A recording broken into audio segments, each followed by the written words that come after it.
The images played across screens nationwide. Officer Vance Harlan smiled with smug satisfaction as he slammed General Lena Brooks against her car. He could not see the 4 stars hidden beneath her jacket. The entire nation watched what happened next, and no one saw it coming. If you are watching this story unfold, tell me in the comments below where you are watching from today. This is a story that will shake you to your core about power, justice, and silent strength. Like that button if you believe everyone deserves respect, no matter how they look, and subscribe to join our community of truth seekers. Now, let us dive into how a routine traffic stop became a national reckoning. General Lena Brooks gripped the steering wheel with the same serene precision she had brought to every mission throughout her decades of distinguished military service. One of the highest-ranking black officers in the United States Army, she carried a record of combat leadership in Afghanistan, strategic command positions, and a pending Pentagon appointment that would break another glass ceiling. The Georgia countryside slipped past her window as she drove home after visiting her mother in her childhood town. These visits always kept her grounded, a quiet reminder of where she came from and why she served. The small town of Pinewood appeared on the horizon, a place she usually passed without stopping. Pinewood carried a complicated history with race relations, whispers of police misconduct cases that mysteriously vanished, and a reputation among black travelers as a town to drive through quickly. General Brooks noticed the patrol car before it pulled in behind her. It was a sixth sense, honed over decades of moving through spaces where her presence was often unwelcome. She checked her speed automatically, though she knew she was not speeding. The police lights flashed. She signaled at once and pulled over with textbook precision. Officer Vance Harlan watched the black sedan stop with practiced efficiency. Harlan had spent years on the Pinewood force, building a reputation among his peers as someone who kept order in town. What his official record never showed were the numerous complaints filed against him by black and Latino drivers, all dismissed by Chief Silas Hodges as misunderstandings or failures to respect authority. What his fellow officers knew but never discussed were his break-room comments, the jokes that made some of them uncomfortable, and the particular attention he paid to certain drivers. Harlan approached the vehicle with his hand resting on his holster, a posture he did not use with every motorist. He saw the driver's hands remain visible on the wheel and felt irritation rather than approval at her calm. "License and registration," he demanded, skipping any explanation for the stop. General Brooks kept her composure, her voice carrying the natural authority of someone long accustomed to command. "May I ask why you are stopping me, officer?" The question was standard, reasonable, spoken without the slightest edge. Yet Harlan's face tightened. "Taillights out, license and registration, now." His tone sharpened, volume rising. Brooks nodded. Her movements were deliberate. "I'm going to reach into my purse on the passenger seat to retrieve my license." Her military precision in announcing every movement was instinctive, a habit drilled into all service members for encounters with law enforcement. Harlan watched with mounting agitation as she produced her identification with efficient, measured motions. Something in her composure triggered him. In his mind, her calm was not cooperation, but defiance, as if she refused to be properly intimidated by his authority. Across the street, Jonas Reed, a teenager walking home from his part-time job, noticed the stop. Something in the officer's body language made him pause. He quietly pulled out his phone. His parents had taught him what to do when witnessing possible police misconduct. Start recording. Keep distance. Bear witness. General Brooks handed over her license and registration. Everything was in perfect order. Officer Harlan examined the documents, his expression shifting when he noted her Virginia address and spotless driving record. Instead of easing his suspicion, those details seemed to fuel it. "Step out of the vehicle," he ordered abruptly. Brooks paused, her training weighing risks and responses. "May I ask why that is necessary, officer? My documentation is in order." Harlan's patience sidipimad. I said get out of the car now. His hand moved back toward his holster, a gesture not lost on the general. Brooks complied. Her movements were fluid and controlled as she exited the vehicle. She stood tall, hands visible, her military bearing unmistakable even in civilian clothes. Harlan stepped closer, deliberately invading her personal space. You people always think you're above the law, don't you? The words hung in the air with unmistakable weight. General Brooks remained silent. What? Her gaze steady, refusing to take the bait. Her silence only agitated him further. Too good to answer? He grabbed her arm roughly and spun her toward the car. Hands on the vehicle. Jonas's fingers tightened around his phone, recording every second, while several other passers-by slowed to watch the unnecessary escalation. Harlan pushed Brooks against her sedan. The impact shifted her jacket slightly. He twisted her arms behind her back. The handcuffs snapped shut with final force. As he searched her roughly, his hand brushed something in the inner pocket of her jacket. Curious, he pulled the fabric aside and caught, for just an instant, the edge of a military identification and the unmistakable shape of 4 stars on an epaulette. General Brooks, 4-star general. The realization struck Harlan like a physical blow. His eyes widened for a fraction of a second, the only visible sign that he grasped the magnitude of what he had done. But instead of retreating, something darker took hold. Too committed to back down, too proud to change course, he doubled down. Playing dress-up as a military officer, that's a federal offense, he sneered, though a tremor in his voice betrayed his sudden uncertainty. He pulled her toward the patrol car with excessive force, while the murmurs of the growing crowd grew louder. Jonas pressed upload. The video was already streaming across social media as Harlan forced General Brooks into the back seat. The door slammed with ominous finality. But this was not the end. It was only the first salvo of a storm no one in Pinewood could have foreseen. Fluorescent lights hummed overhead in the Pinewood station as General Lena Brooks sat perfectly upright on the uncomfortable metal chair, wrists still bound by handcuffs.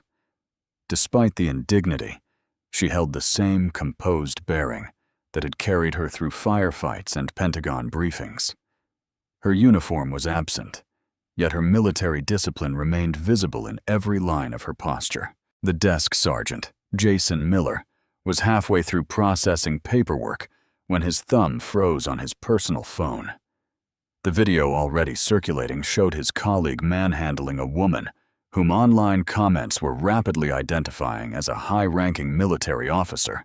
Miller looked up sharply and truly saw the woman across the room for the first time. Even in civilian clothes, there was no mistaking that posture, that composed dignity. Santa mierda, he whispered, reaching at once for the desk phone to call Chief Silas Hodges. Within minutes, the station door burst open as Hodges rushed in, face flushed, tie askew. The chief had navigated countless small-town controversies through a mixture of charm, strategic apologies, and convenient paperwork losses. One look at General Brooks told him this situation would require more than his usual playbook. General Brooks, he began, voice adopting the conciliatory tone he reserved for the town's wealthier residents. It appears there has been an unfortunate misunderstanding. General Brooks met his gaze with unbroken calm. I would like to make my phone call now. It was the first time she had spoken since arriving at the station, and the words carried the quiet authority that had once commanded thousands of troops. Hodges moved awkwardly to comply. The video of her arrest had already reached millions of views across social platforms. General Brooks's single call went to Captain Marcus Reed, her most trusted aide. Her instructions were precise, delivered in the same measured tone she used for critical operations. Location, situation, required responses, exact timing. No emotion colored her words, only strategic clarity. 15 minutes away, Mayor Vivian Hale's luncheon was interrupted by her assistant's urgent whisper. Stepping into the hallway, she watched the video and recognized at once the catastrophe unfolding for her town. "Cancel my appointments," she ordered, already calculating damage control. "And get me everything we have on Officer Harlan." Urgent messages moved through secure channels. General Lena Brooks was not just any officer. She was one of the military's most promising leaders, respected across political lines, with a reputation for unflinching integrity and strategic brilliance. Her scheduled congressional testimony the following week on military readiness suddenly carried new weight. Captain Marcus Reed arrived at the station within the hour, accompanied by 2 military attorneys in crisp uniforms. The desk officer tried to delay them with visiting hour protocols, but wilted under Reed's calm statement. "We are not visitors. We are her official representation." Chief Hodges offered effusive apologies, promises of immediate release, and hints about handling everything quietly. General Brooks listened without expression, neither accepting nor rejecting his increasingly desperate proposals. When Reed entered, her only acknowledgement was a slight nod. "We have prepared to secure your release through any necessary channels," Reed said. General Brooks surprised everyone with her reply. "We will follow standard procedure, Captain. No exceptions." It was a strategic choice Hodges failed to recognize as the opening move in a much larger campaign. While this unfolded, Officer Vance Harlan huddled with other officers in the break room. His initial bravado was crumbling as he scrolled through his phone. "She was disrespectful," he insisted to increasingly skeptical colleagues. "You don't understand how they look at us lately, like they own the place." His use of "they" hung in the air, prompting several officers to find reasons to return to their desks.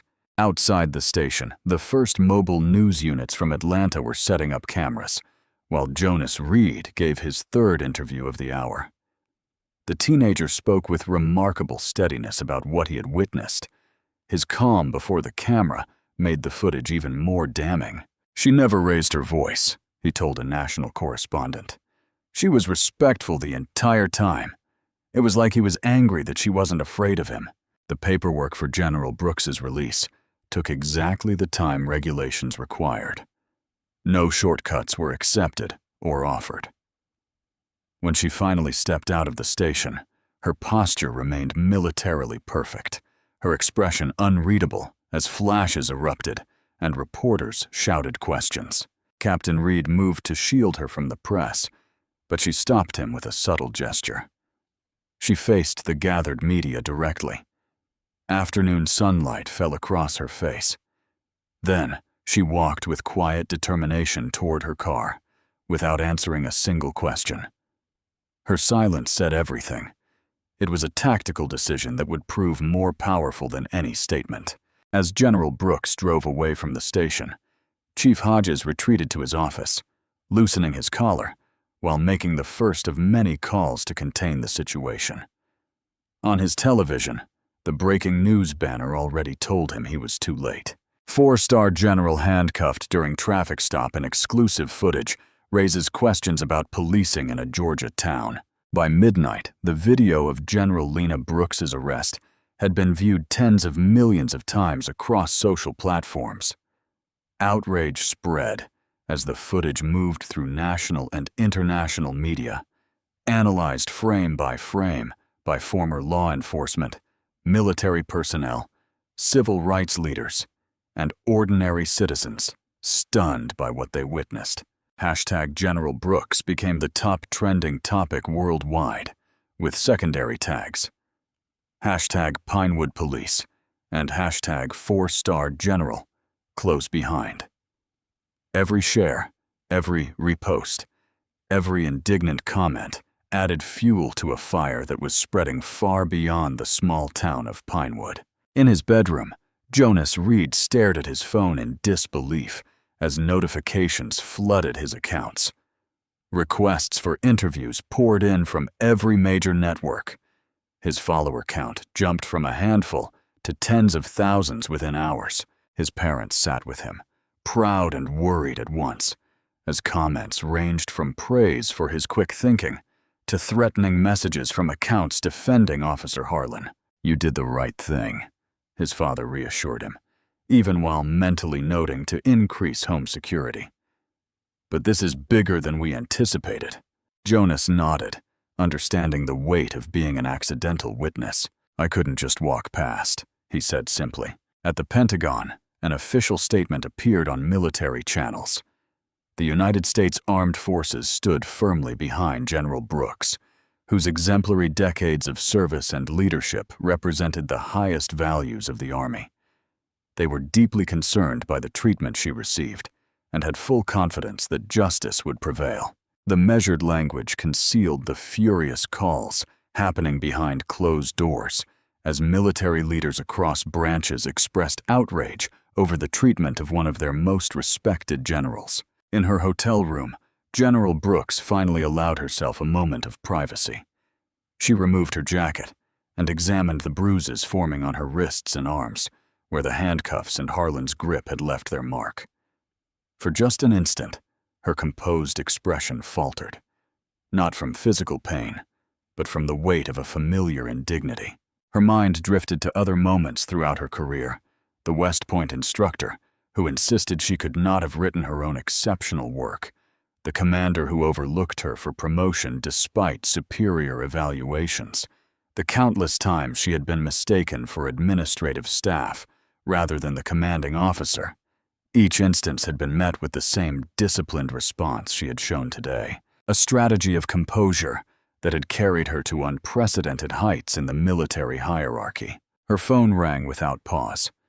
Calls from the Joint Chiefs, the Secretary of Defense, civil rights attorneys, and media outlets, all seeking her response. She answered selectively. Her conversations were brief and strategic. To her military superiors, she assured them she was not physically injured. To civil rights leaders, she listened more than she spoke. To the media, through her aide, she promised a statement when the moment was right. At the Pinewood Police Department, Officer Vance Harlan had been placed on administrative leave, a development he received with indignation. "This is a setup," he insisted to Union Representative Cooper during a tense meeting.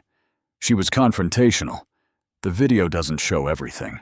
Cooper, a veteran of police politics, re-watched the footage with growing concern. "Vance, I will represent you because that is my job," he said finally.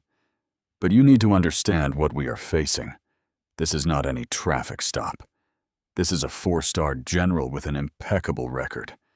Even the body camera footage," Harlan interrupted. The team had failed. The timing strained credibility, especially given that Harlan's 3 previous camera failures had also coincided with civilian complaints.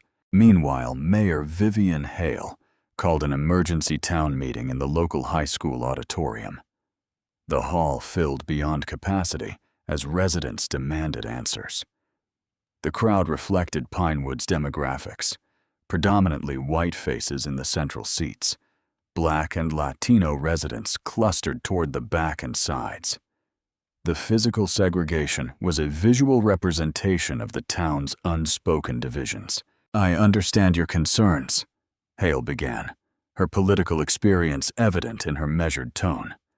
"A full investigation will be conducted with complete transparency." The promise rang hollow against shouts about previous incidents, complaints that had disappeared, and patterns of behavior many had witnessed, but few had documented until now. Online, digital detectives were already unearthing Officer Harlan's history. His social media accounts, hastily set to private, but not before screenshots were captured, revealed troubling posts about maintaining order and respect for authority. Longtime Pinewood residents shared their own experiences with the officer, patterns emerging that painted a disturbing picture of selective enforcement and escalation. National specials highlighted General Brooks's extraordinary career, her innovative combat leadership, her Purple Hearts, her strategic innovations that had saved countless American lives in complex operations. Fellow service members spoke of her legendary calm under pressure, her mentorship of younger officers, regardless of background, and her unbreakable integrity.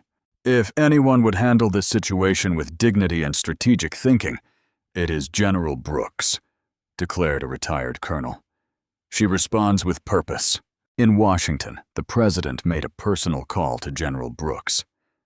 What transpired in that 15-minute conversation remained private, but sources close to the administration noted the president's somber expression afterward during immediate meetings with the Attorney General and civil rights advisors.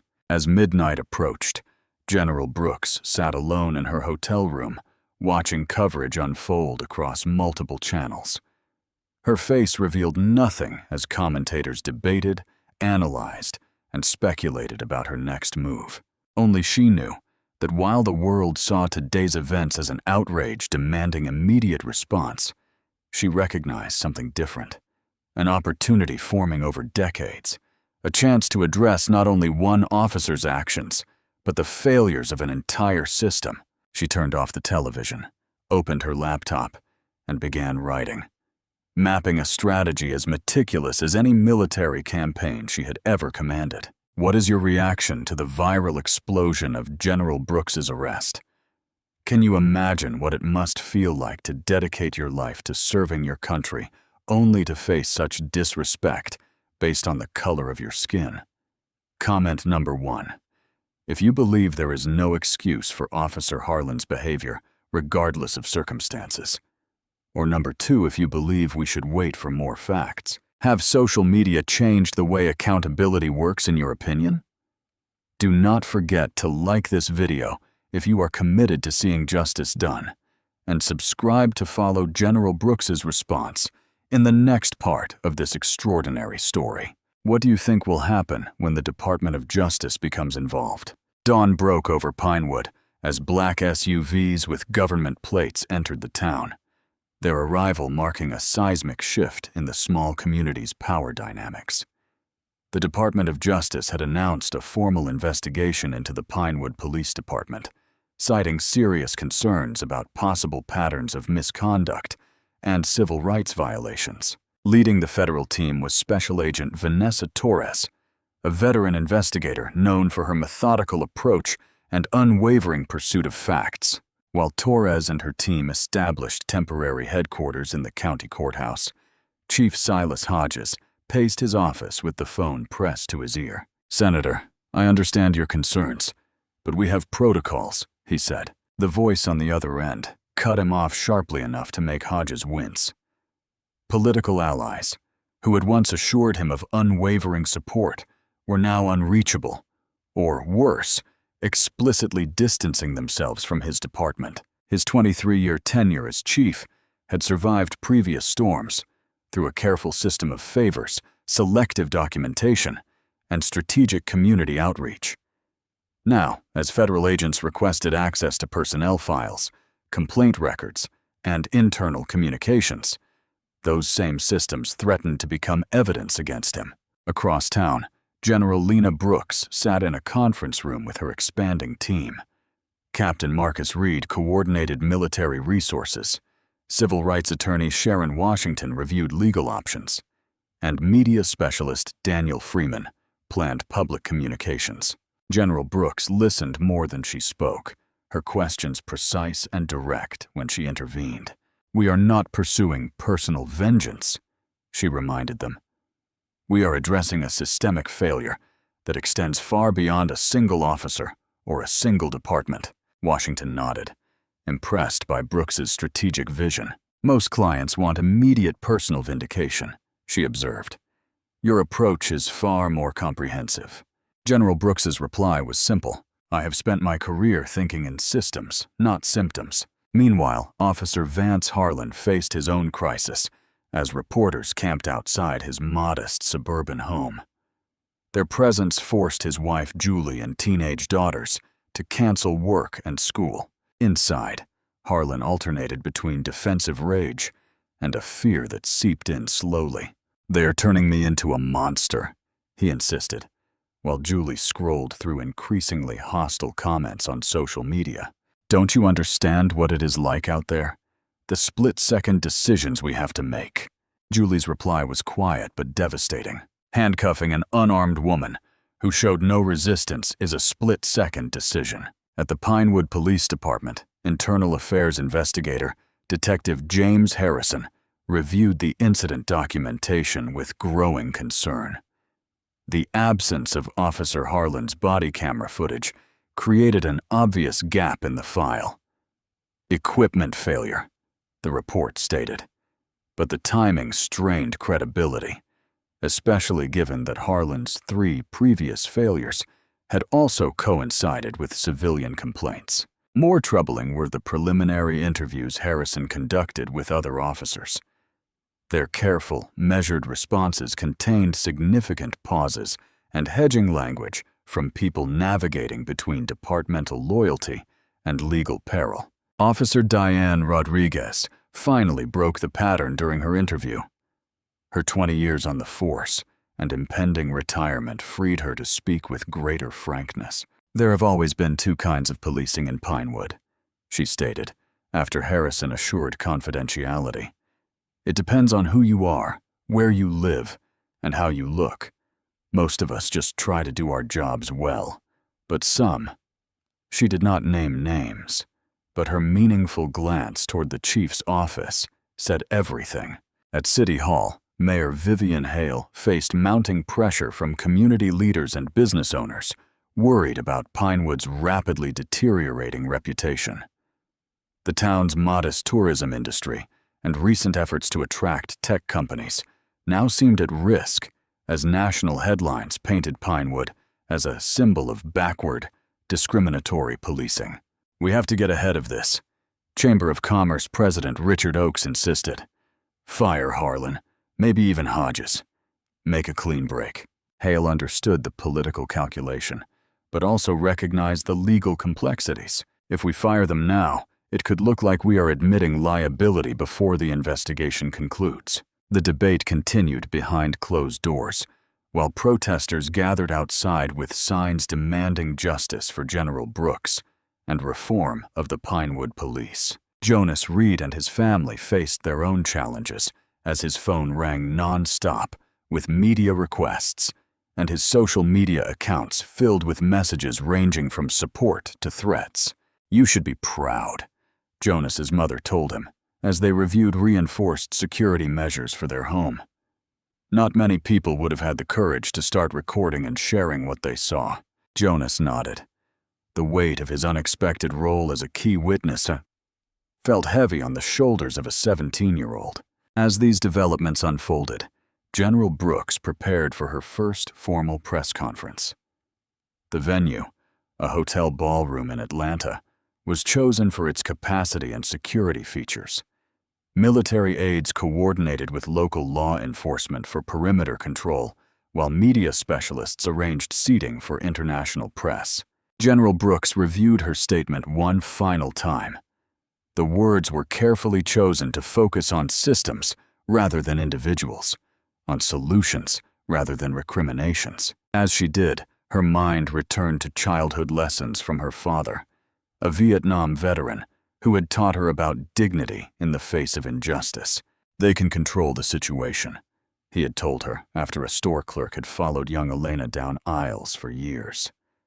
"But you control how you respond to it, and that response does not only shape who you are, it shapes who they become."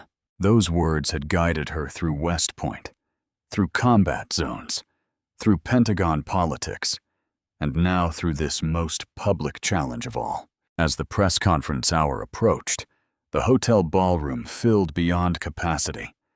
Cameras from major networks were positioned for optimal angles, while journalists from around the world checked recording equipment and compared notes on this extraordinary story.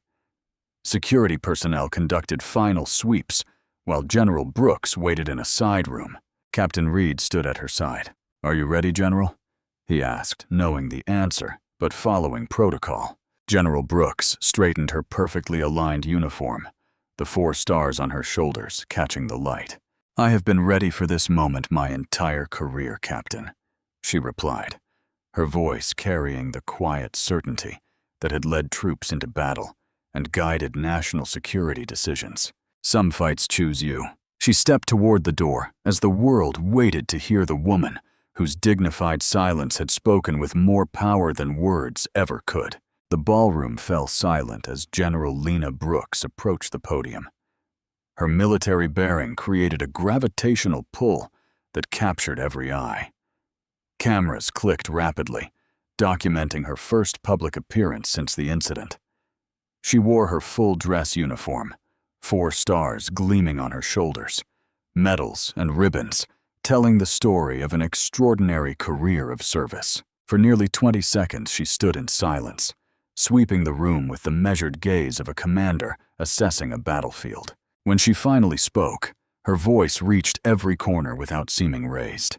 I stand before you today, not as a person seeking personal redress, but as an American who has dedicated her life to protecting the constitutional rights and dignity of every citizen. Her words, chosen with precision and delivered with uncompromising clarity, framed not a personal complaint, but a systemic analysis of policing in the United States. General Brooks presented specific statistics on traffic stops, broken down by race, disparity in outcomes, patterns of complaints, and enforcement priorities. The data told a more damning story than any personal accusation could have. What happened to me was not an isolated incident, she declared, nor was it the worst example of its kind. The difference is that my position has created visibility for a reality thousands of Americans face daily, without cameras present, without trending hashtags, without press conferences convened. Instead of focusing on Officer Harlan, Brooks widened the lens to departmental leadership, municipal oversight, training deficiencies, and accountability structures. She offered specific recommendations drawn from successful reforms in other jurisdictions. Her military experience in leadership and organizational structure was evident in the precision of her analysis. In closing, she addressed the officer directly for the first and only time. Officer Harlan, I say this. This moment is bigger than the two of us.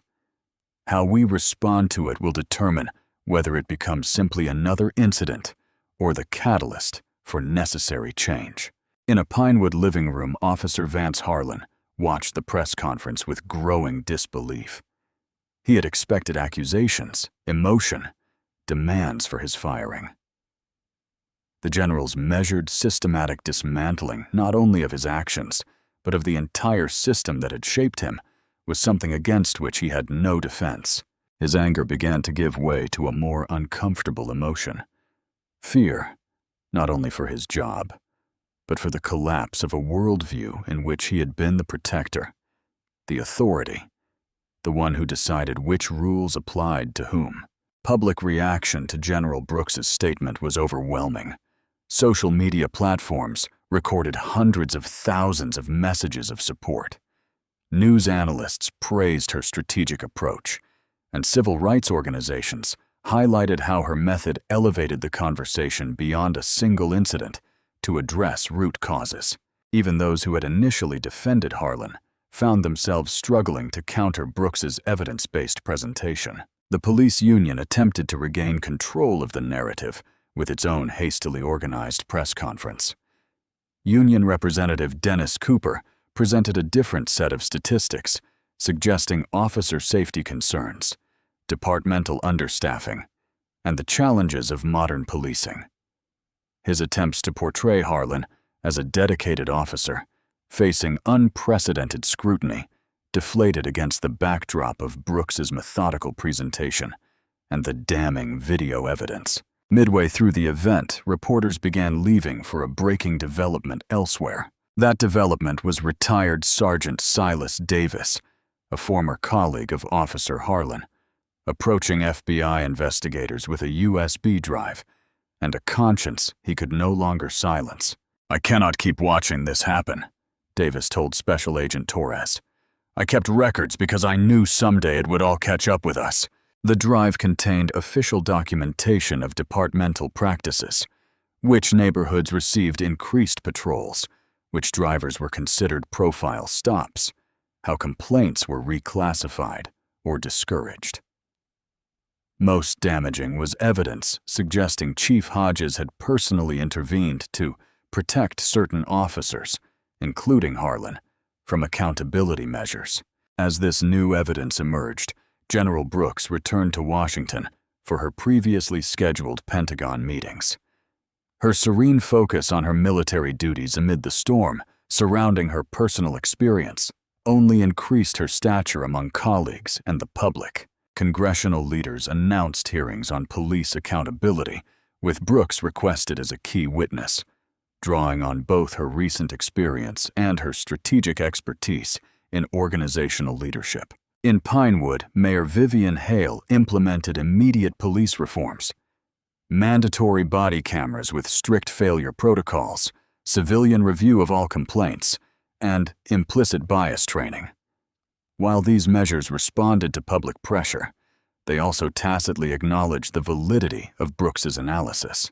Jonas Reed found himself unexpectedly at the center of opportunities as veterans organizations approached offering scholarship support for the young man, whose quick thinking had documented the incident. "You showed moral courage," a retired Marine colonel told him.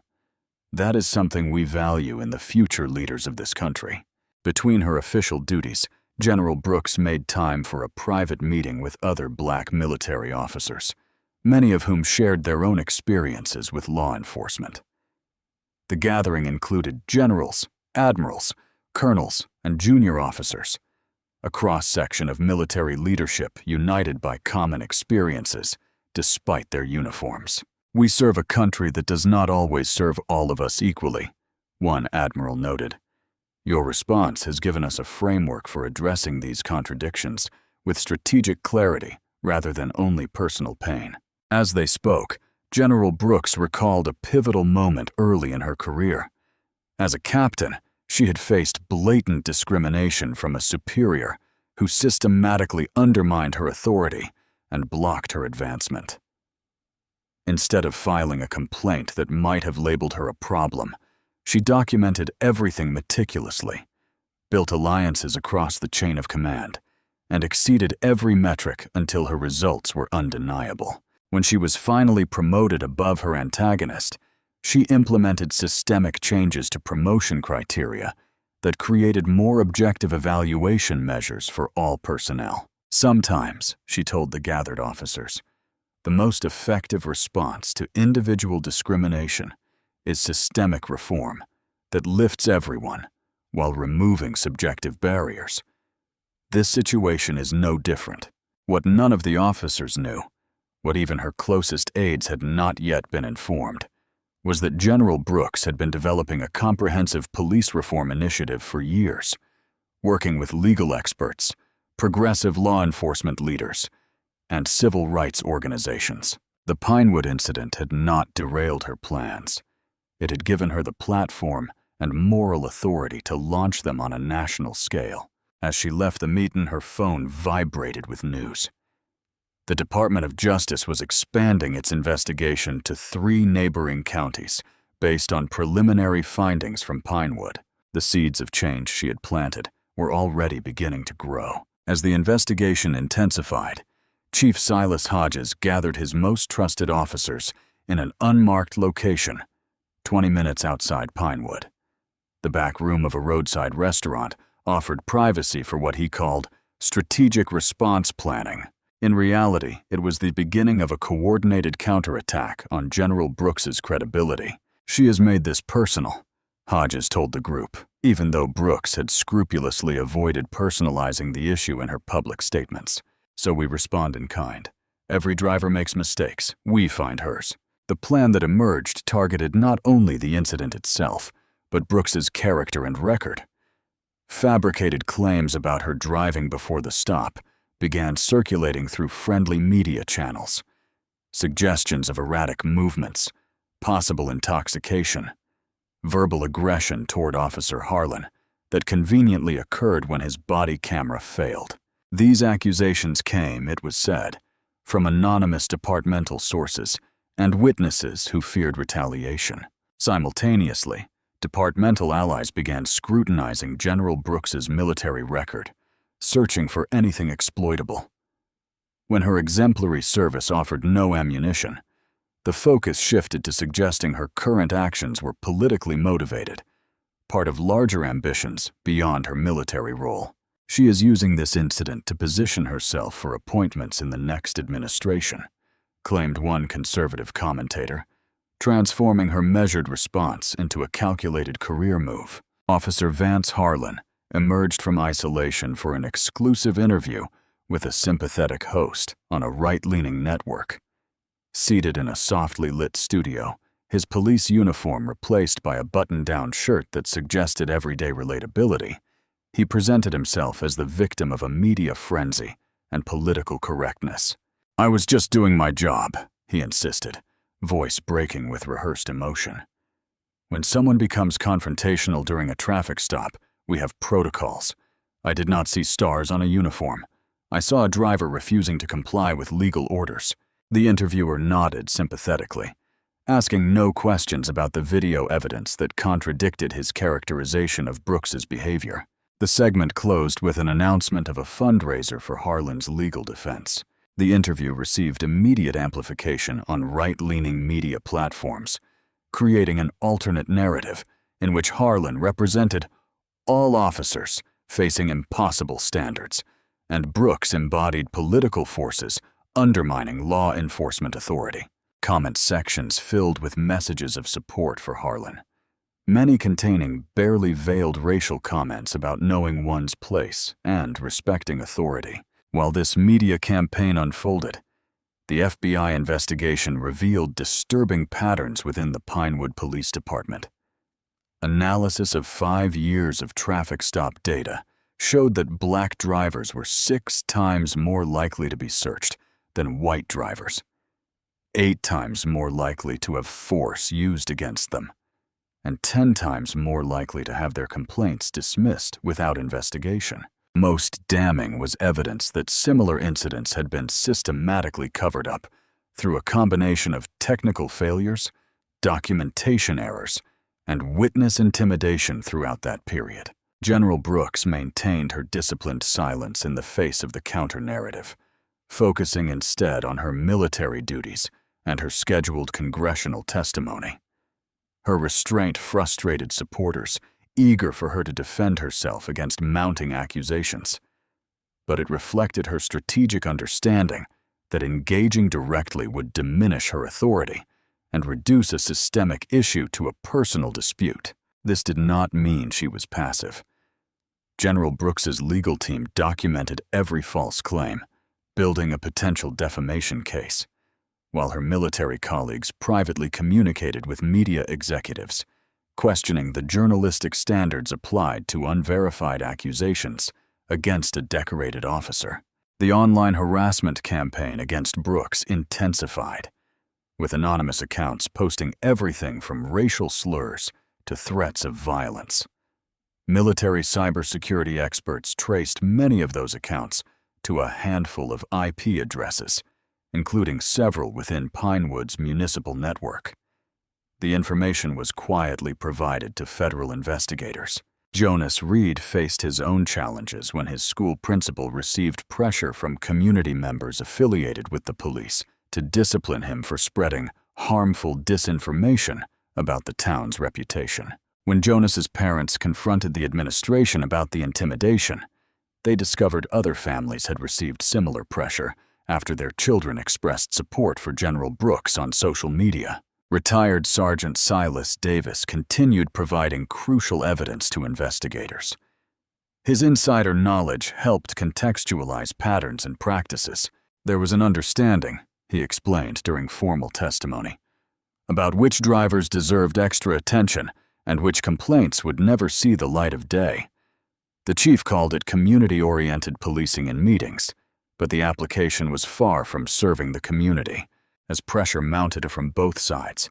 General Brooks declined numerous high-profile interview requests that would have given her a platform to counter the accusations. Her aide, Captain Marcus Reed, became the public face of her response. His brief statements focused on the ongoing investigation, rather than the media narrative. General Brooks has provided her full cooperation to federal authorities and will continue to do so. It became his standard reply, followed by a redirection toward the broader issues of police accountability and systemic reform. At the Pentagon, support remained unwavering. Military leadership closed ranks around one of their own. When asked about Brooks's credibility, the chairman of the Joint Chiefs responded simply, "General Brooks has led troops in combat, managed billion-dollar strategic initiatives, and earned each of her 4 stars through exemplary service to this nation." Her character speaks for itself. In Pinewood, protests continued daily outside the police department, growing in size as community members, previously afraid to speak, found courage in numbers. Counter-protesters supporting the police department also appeared, creating tense confrontations that required state troopers to maintain separation. Local businesses displayed divided loyalties through signs in their windows, either support our police or demand justice and accountability. The polarization reflected national divisions, with Pinewood becoming a symbolic battleground for broader cultural and political conflicts. General Brooks's 80-year-old mother, Viola Brooks, received threatening phone calls at her Atlanta home, prompting military security personnel to establish protective surveillance.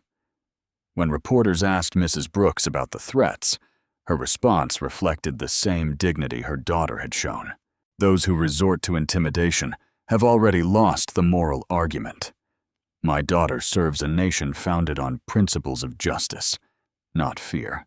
The police union, seeing public opinion continuing to favor Brooks, despite their media campaign, filed formal countercharges against her, alleging interference with an officer, resisting arrest, and making false statements. The timing was transparently strategic, announced the day before Brooks's scheduled congressional testimony in an obvious attempt to undermine her credibility or force a postponement. Instead, Brooks responded with an unexpected escalation of her own. Formal charges against the entire departmental leadership, including Chief Hodges, for civil rights violations, evidence tampering, witness intimidation, and conspiracy. Hundreds of pages of meticulously documented evidence compiled by her team dropped like a bombshell the night before her testimony. For the first time, the full scope of General Brooks's strategic response became clear.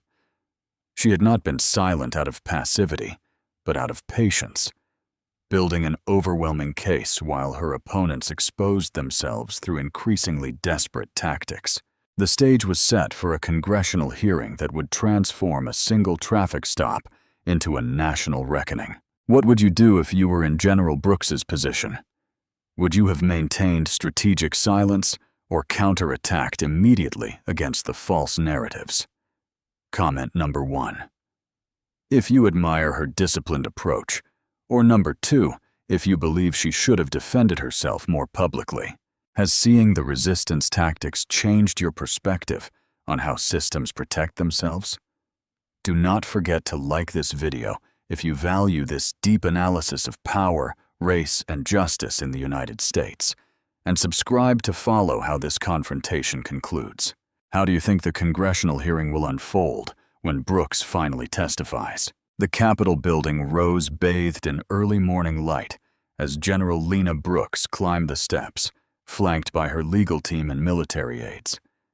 Her dress uniform, immaculate as always, caught the sun while photographers captured what had become one of the most anticipated congressional testimonies in recent memory.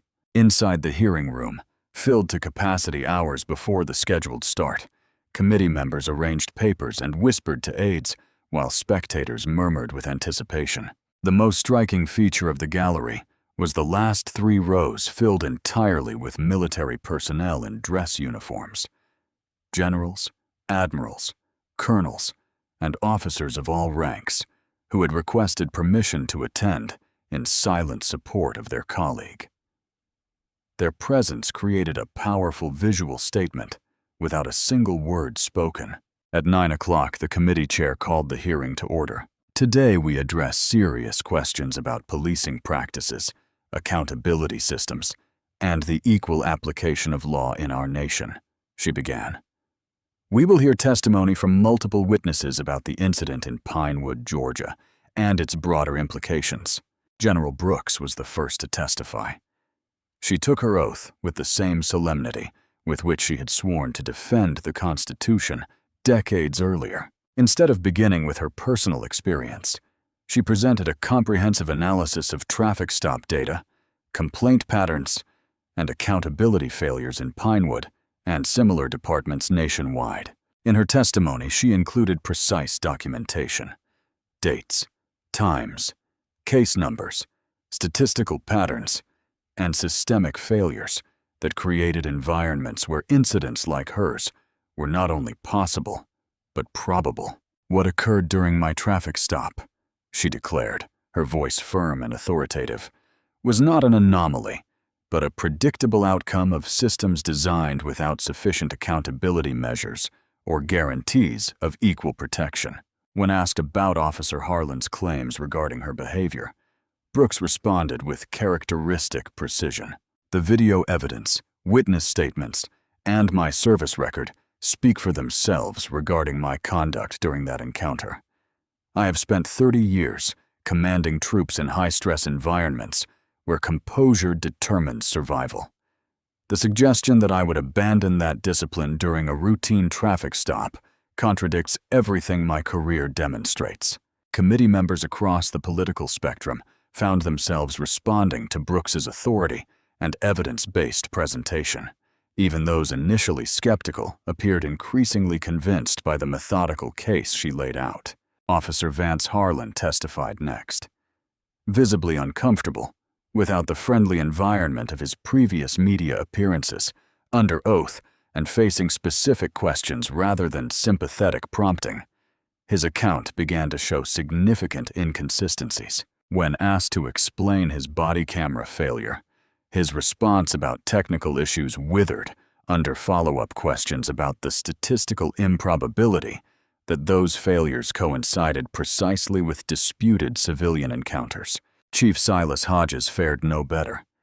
His testimony, full of contradictions, was met by committee members from both parties with growing skepticism. His explanation of departmental procedures for handling complaints collapsed when confronted with internal emails showing his personal intervention to remove complaints from Harlan's file. The hearing took an unexpected turn when committee members introduced a surprising piece of evidence. Years of data collected on traffic stops in Pinewood, broken down by race, outcome, and officer involvement. The source of this meticulously organized information was revealed to be General Brooks herself, who had been privately funding a data collection initiative across multiple jurisdictions with histories of discrimination complaints for years. General Brooks explained when questioned about the revelation, "I have worked with civil rights organizations, data scientists, and legal experts to document patterns that individual complaints cannot reveal. My experience in Pinewood was not coincidence. I was aware of the department's history and chose to drive through the town as part of our ongoing documentation project." The revelation sent shockwaves through the hearing room. What had seemed a random incident was now revealed as part of a strategic initiative to expose systemic discrimination through data rather than anecdote. Officer Harlan's composure finally cracked under questioning about his social media history, particularly posts about maintaining order in certain neighborhoods. His attempts to explain those comments as misunderstood led to increasingly defensive responses that undermined his previous claims of professional conduct. When asked directly about the use of racial slurs during traffic stops, his non-denial and reference to comments made in the heat of the moment drew an audible reaction from the gallery. Retired Sergeant Silas Davis provided particularly damaging testimony about departmental culture, describing in detail how officers were evaluated on productivity in certain neighborhoods and with certain demographics. There were two sets of standards, he explained. How we were expected to handle people who mattered to departmental leadership and how we handled everyone else. Jonas Reed testified about what he witnessed and the subsequent intimidation his family had experienced. His calm responses and clear recollection impressed committee members, particularly when forensic experts confirmed the authenticity of his video and its consistency with other witness statements. As the hearing progressed, the Department of Justice announced an expanded investigation into multiple departments in the region, based on patterns identified through Brooks's data initiative. Representatives from the police union who had arrived confident in their defense of Harlan were seen leaving the hearing during an afternoon recess, their abandonment of their member becoming another visual testimony to the shifting narrative. In her closing statement, General Brooks revealed the full scope of her strategy.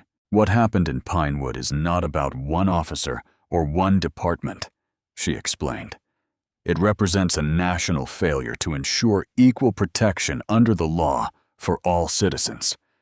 The data we have collected across 17 jurisdictions shows nearly identical patterns of discriminatory law enforcement. Today is not the end of this process, but the beginning of necessary systemic reform. The hearing concluded with the committee chair announcing recommendations for federal oversight of the Pinewood Police Department, possible criminal charges against departmental leadership for civil rights violations, and broader legislative initiatives on police accountability standards. As General Brooks exited the hearing room, the military personnel present rose in unison, rendering a silent salute to their colleague who had transformed a personal indignity into a platform for national reform. Outside, reporters clamored for comment, but Brooks simply stated, "The evidence speaks for itself. Now, action must follow." What no one in that hearing room fully understood yet was that General Brooks's strategy had been developing not for months but for years, a campaign planned with the same precision she had brought to military operations. The traffic stop in Pinewood had not been an unfortunate incident. It had been a calculated risk taken by someone who understood that sometimes, to change a system, you must first expose yourself to its failures. 3 weeks after the congressional hearing, General Lena Brooks descended the courthouse steps after a preliminary hearing on the civil rights case against the Pinewood Police Department. Spring sunlight illuminated her face as she spoke briefly with her legal team. Her testimony for the day was complete. As she approached her waiting car, a voice called from behind the media barricade. "General Brooks." The tone was hard and familiar, cutting through the ambient noise and turning heads. Officer Vance Harlan stood at the edge of the permitted press area, face flushed with emotion. Security personnel moved immediately toward him, but Brooks raised a hand to pause their intervention. She recognized Harlan with calm, her posture shifting subtly into the alert stance of a soldier assessing a potential threat while appearing completely composed. The crowd fell silent as Harlan took a step toward the barrier. "You have destroyed my life," he declared, voice tight with accusation. 20 years serving my community gone because of your agenda. Was it worth setting me up for your political campaign? General Brooks regarded him for a moment, aware of cameras capturing every aspect of this unexpected confrontation. "No one set you up, Officer Harlan," she replied, her voice projecting with clarity without seeming raised. "The only agenda was the equal application of law. Your actions that day reflected decisions and patterns established long before our encounter." Harlan's face twisted. "You people always make yourselves the victim. You came to Pinewood looking for trouble." The racial subtext hung in the air, confirming in 7 syllables the biases Brooks's data had meticulously documented. "I came to Pinewood as an American citizen driving on public roads," Brooks responded, her composure intact. "The problem was not in my presence but in your response to it. That is the point you still do not understand." Before Harlan could escalate further, his attorney appeared at his side, whispering urgently while guiding his client away from the barrier. The brief confrontation, lasting less than 60 seconds, appeared on every news network within the hour. Harlan's words became another piece of evidence supporting Brooks's case. Meanwhile, across town, Jonas Reed received the National Courage in Testimony Award from a coalition of civil rights organizations. At 17, he stood before leaders whose names he had previously only read in history books, accepting recognition for an act he still described as simply doing the right thing. "I never wanted to be part of something this big," he told the audience.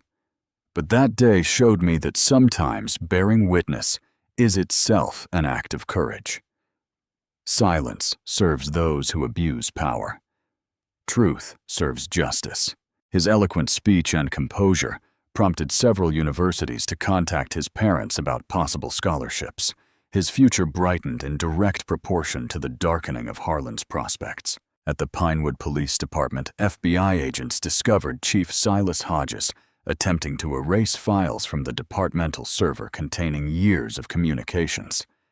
The clumsy attempt at evidence destruction resulted in immediate obstruction of justice charges, the chief being led from the building in handcuffs, while officers watched in silence.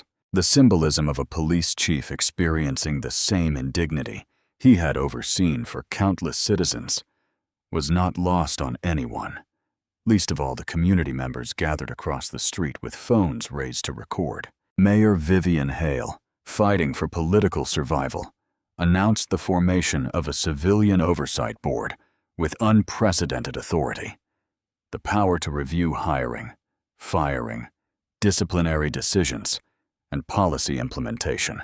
The board's composition reflected Pinewood's actual demographics rather than its power structure, featuring prominent community leaders who had been criticizing police practices for years. "This is not a symbolic gesture," Hale insisted at the press conference.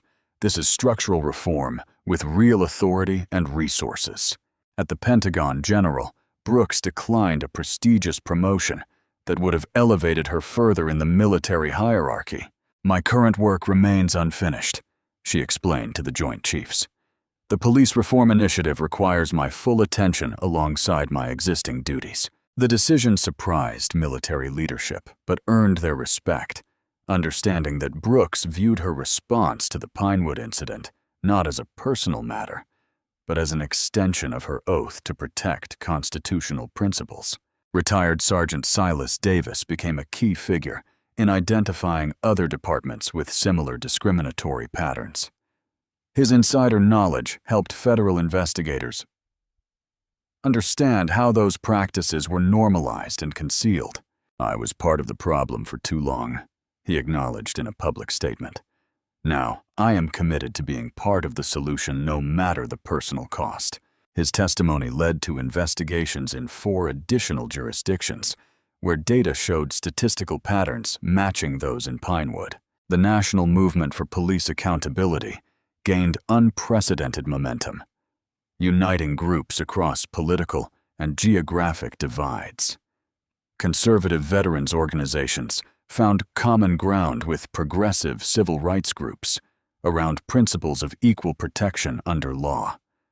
Police reform advocates gained credibility through alliance with military leaders who understood both discipline and constitutional duty. Even some police unions began internal discussions of reform, recognizing that defending the indefensible undermined public trust in the profession as a whole. Officer Vance Harlan's family dynamics shifted dramatically as evidence continued to accumulate. His wife, Julie, filed for separation after body camera footage from previous incidents revealed a side of her husband's professional conduct she could not reconcile with the man she believed she had married. Their teenage daughters, exposed to school environments where their father had become synonymous with racism, struggled with their own identities and relationships. The family damage represented the often overlooked collateral consequences when accountability systems fail to correct behavior before it becomes entrenched. As these developments unfolded publicly, General Brooks made a private visit to her father's grave at the Veterans Cemetery outside Atlanta. James Brooks had served in Vietnam, returning to a country that still did not fully recognize his citizenship despite his sacrifice. "You taught me that dignity is not given, it is maintained," she said quietly to the headstone. And that systems change when good people insist they must. That solitary moment of reflection provided Brooks the emotional centering necessary for what came next. Escalating death threats that required her to travel with reinforced security, conservative media painting her as an agitator rather than a reformer, political attacks questioning her motives and methods. Each challenge only strengthened her determination rather than weakening it. The Department of Justice findings, released months after the initial incident, confirmed what Brooks's data had already demonstrated: systemic discrimination in Pinewood policing practices, with statistical disparities that could not be explained by any factor other than race. The report detailed how leadership had not only permitted, but encouraged the targeting of minority residents and visitors, creating a culture in which incidents like Brooks's were inevitable rather than exceptional. As legal processes moved toward trial, General Brooks made an unexpected request that initially puzzled her legal team: a private meeting with Harlan while he was in custody. After extensive discussion of security and legal implications, the meeting was arranged in a courthouse conference room under strict monitoring.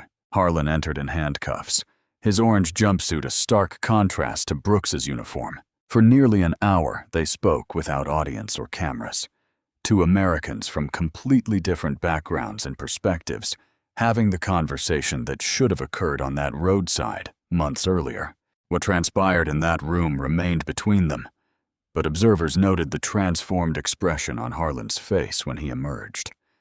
The officer who had entered with defiant anger left with something more complex written on his features: the nascent recognition of how completely he had misunderstood not only General Brooks, but the very nature of the authority he had sworn to represent. This private confrontation, unlike their public exchange, addressed not symptoms, but root causes, exactly as Brooks had approached every aspect of her response from the moment Harlan first stopped her car on that decisive afternoon in Pinewood. A year after the traffic stop that transformed Pinewood and catalyzed a national movement, General Lena Brooks stood before the town's newly renovated police headquarters. The building looked almost the same from the outside, but everything inside had changed. At the podium stood the new chief, Elisa Rodriguez, a veteran with 20 years in law enforcement and extensive experience in community policing. She stood beside Brooks. Behind them, the diverse faces of Pinewood's restructured police force reflected the community they served, the result of recruitment initiatives, transparent hiring practices, and accountability standards that had attracted officers committed to constitutional policing. Today marks not an end, but a continuation, Brooks declared to the gathered crowd and cameras. The work of ensuring equal justice is never complete. It requires constant vigilance, honest assessment, and the courage to correct course when necessary. Under federal oversight, the Pinewood Police Department had undergone complete transformation. The Civilian Review Board, initially viewed with skepticism by veteran officers, had proven effective at both addressing misconduct and recognizing exemplary service. Body cameras functioned without mysterious failures. De-escalation training had reduced use of force incidents by 70%. Community engagement programs had begun rebuilding trust in neighborhoods previously defined by police tension. 200 miles away at State University, Jonas Reed sat in his Introduction to Criminal Justice class, taking notes. His full scholarship, funded by a coalition of veterans organizations, had launched him toward a career combining law and public policy. The professor mentioned the Pinewood incident in her lecture, unaware that one of its key participants sat among her students. Jonas smiled slightly, still adjusting to how his split-second decision to record had altered not only his own future, but helped reshape an entire system. His viral video was now standard teaching material in police academies nationwide, used to demonstrate how quickly an officer's behavior could damage public trust. and how essential accountability had become in an era where any interaction could be documented. Officer Vance Harlan sat across a table from 3 men whose wrongful convictions had been overturned following the investigation into Pinewood policing practices. The Restorative Justice Program, part of Harlan's plea agreement, required him to face those harmed by the system he had upheld and participated in. "I believed I was enforcing the law," he explained, voice humbled by 18 months of reflection and consequence. "I did not understand that I was enforcing it selectively, based on assumptions I did not even recognize in myself." The conversation was difficult, honest, and necessary, multiplied across dozens of similar sessions with community members who had lived the discriminatory practices documented in the federal investigation. While serving his reduced sentence, Harlan had become an unexpected advocate for police reform. His perspective as a former officer gave him credibility among law enforcement personnel resistant to change. His journey from defender of the status quo to voice for accountability demonstrated the potential for individual transformation within broader systemic change. In Washington, the president signed the General Brooks Police Accountability Act, bipartisan legislation establishing national standards for law enforcement data collection, early intervention systems for problematic officer conduct, and funding for departments implementing evidence-based reforms. General Brooks stood beside the president during the signing ceremony. Her military bearing was as impeccable as ever, her focus already on implementation rather than celebration. "This legislation provides tools, not solutions," she reminded reporters afterward. "The real work happens in communities, in training academies, and in the daily interactions between officers and the citizens they serve." After the ceremony, Brooks held a private meeting with other victims of the Pinewood Police Department's discriminatory practices. Unlike the public hearings and press conferences, this gathering focused on healing rather than politics, on acknowledging harm rather than designing systems. "Your experiences were not isolated, and they were not your fault," she told the group. "They were predictable outcomes of flawed systems. Your willingness to come forward helped change those systems for future generations." Among the attendees was Sergeant Silas Davis, the whistleblower whose evidence had been crucial to the investigation. Now, working as a police reform consultant, Davis helped departments identify and address discriminatory patterns before they resulted in incidents like Brooks's. "The hardest part," he told a rookie officer during a training session, "is recognizing that good intentions are not enough. We need good systems that protect both the public and officers from the worst impulses in any human organization." The viral video of Brooks's arrest had become standard material in police training nationwide, used alongside data analysis to help officers understand how bias could influence perceptions and decisions. What had initially been framed as a confrontation between one officer and one citizen had been correctly recontextualized as a systemic failure requiring structural solutions. General Brooks's elevation to an unprecedented position as military-civil liaison recognized her unique contribution to national security through the strengthening of constitutional protections. Her office coordinated between defense, justice, and homeland security to ensure civil liberties and principles of equal protection remained central to national security policies. The position leveraged her military leadership experience while addressing the civil rights issues her personal experience had highlighted. On a crisp autumn morning, General Brooks drove through Pinewood once more, this time deliberately, and not as part of her data collection initiative.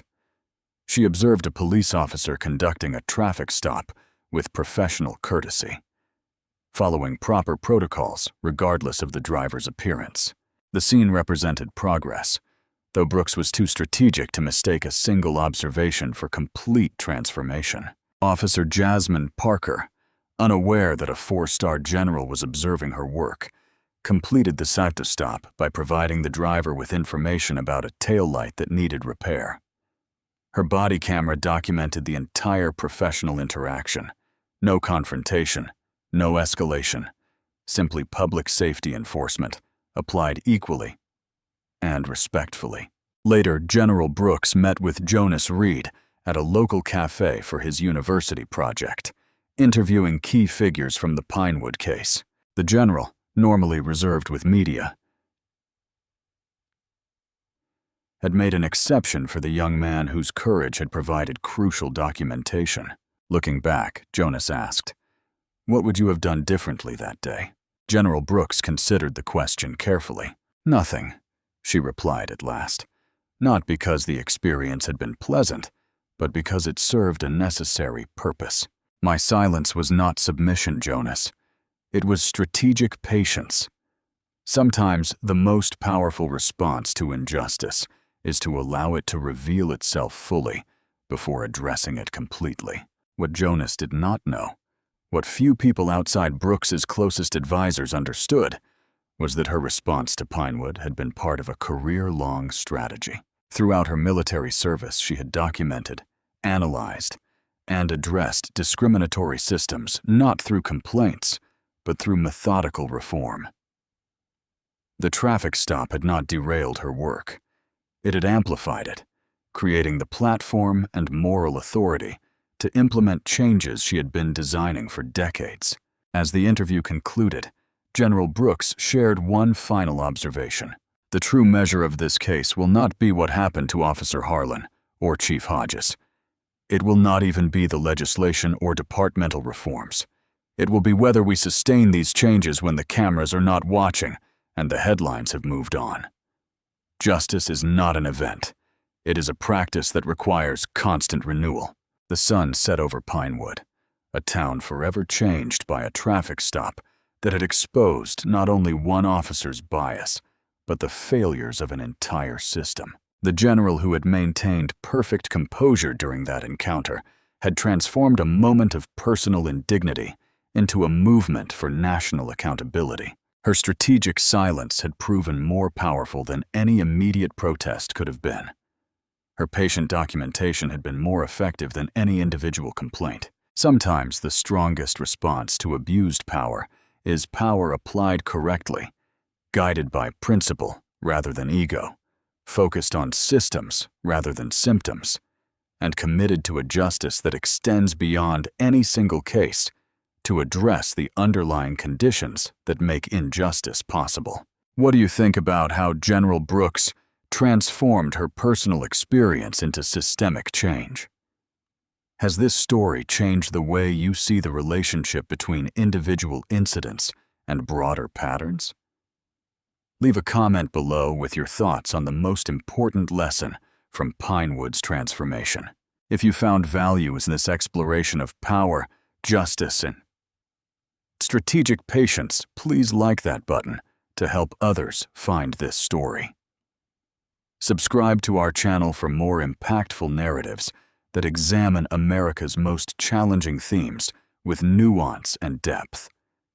And do not forget to share this with someone who might appreciate how dignity and strategy can overcome even the most entrenched injustice. Thank you for witnessing this journey from confrontation to resolution. And remember, true change does not happen in moments of drama, but in the patient work that comes after.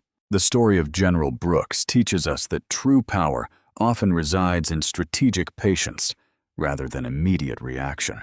When faced with injustice, her disciplined response, gathering evidence, building alliances, and focusing on systems rather than individuals, proved more effective than any emotional outburst.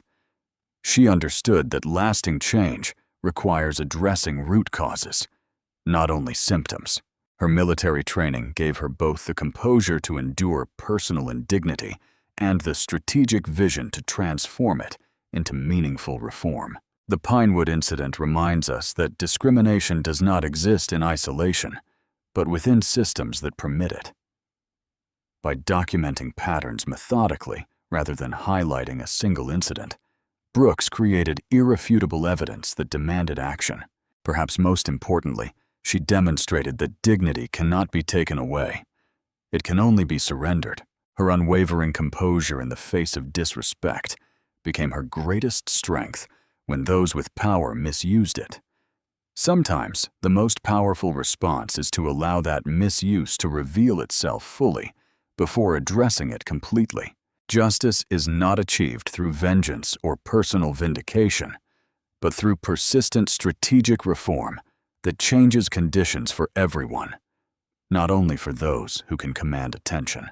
What moment in General Brooks's journey resonated most with you?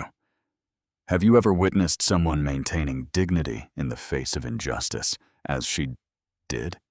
Share your thoughts in the comments below. If this story of silent strength overcoming systemic racism inspired you, please like that button to help others find it. Subscribe to our channel for more powerful narratives about ordinary people facing extraordinary challenges and creating meaningful change.